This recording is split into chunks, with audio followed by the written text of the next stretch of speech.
Hi, I'm Matt. How you doing? Today I have a Volkswagen and the air conditioning doesn't work. It's not blowing any cold air. The drive belt on it is okay. The AC, you don't hear it clicking on, but in this case you're not going to anyway.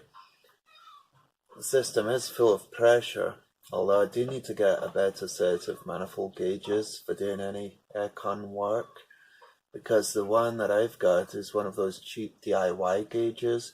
It's only a low pressure gauge and the scale isn't very accurate. Okay, I just drawn something quick here. Roughly 1 psi in the system is equal to 1 degree of Fahrenheit. So here we're saying that it's 55 degrees outside today. It's quite cool. So both gauges when it's switched off would be the same. Right, that's when it's off. And then when you start the car, one side will go up and the other side will go down. And that's how it works when it's running. And then when you switch it off, you'll hear the clutch switch on and off. But in this Volkswagen case, you don't hear anything. But the gauges still move in the same way that you would expect them to move. If you do have the DIY gauge, which is just the one thing with like a trigger on for filling up the stuff, now that shows you differently. You get different colors. You probably get a red area for danger and yellow area which is kind of warning and all this good stuff, and then you get a green area, and then I don't know what the colors are, but what you do is you get these different things, but that's giving you the running pressure.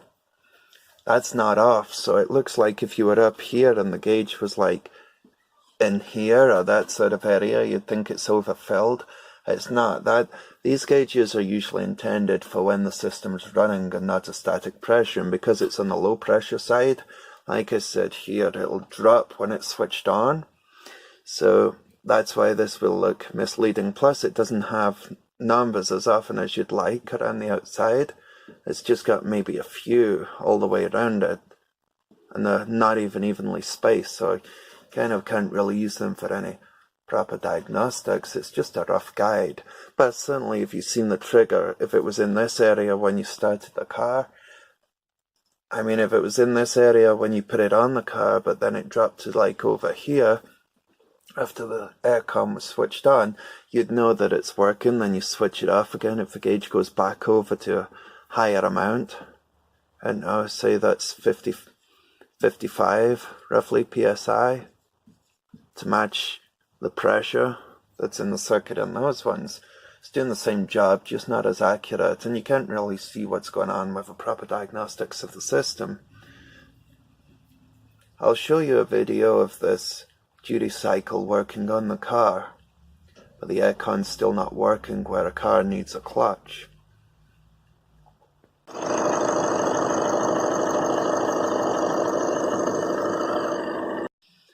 So here in Scotland, if we say 55 degrees Fahrenheit, you'd get roughly 55 psi on both your gauges, the high pressure gauge and the low pressure when it's switched off. They're both going to be the same. When it's switched on, the low pressure side will drop and the high pressure side goes up in pressure. In this case, we've got the pressure in the system. You don't hear the clutch switching on when you switch the aircon on. So I've done the usual thing where I've gone straight to the compressor, checked it for power. This one has power, it also has a ground. I've got a good ground. It will light a test light using the ground. With the test light clamped onto the positive of a battery, so I know it's a good ground. The positive on this type of car in the Volkswagen is duty cycled. It doesn't just switch on, it's on off really quickly. So that's why you don't hear the aircon compressor. You don't hear the clutch click on and the engine speed changed, because it doesn't work like that. Even if it's working properly, It just changes the pulse width duty cycle, depending what speed you've got your blower switched on to. And obviously if it's switched off on the heater blower in the car, there's no duty cycle at all. It's just purely to do with helping the car's efficiency. With the engine running, one side of the two wires at the compressor stays at 0 volts. Okay, with the AC on now, it's at 0 volts and it's a pull-up design. Switch the AC off, it drops down to 0. Depending on the fan speed, I mean. So it's duty cycled off. Different speeds.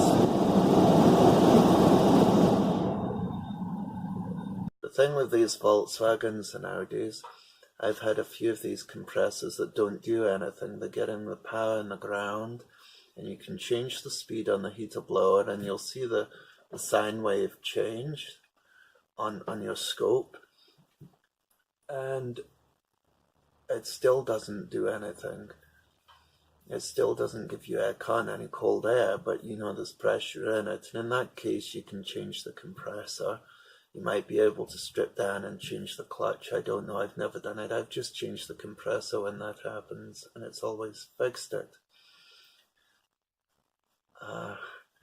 I suppose if you were doing that if you switched it all on and you've seen the voltage change, and you see the gauge drop when you switch it on, but it's still not blowing cold air, but you can feel the air blowing through the vents, then it's maybe just time to change your aircon. Maybe the Freon's lost its chill that's in there, and you just need to do an aircon service to your car.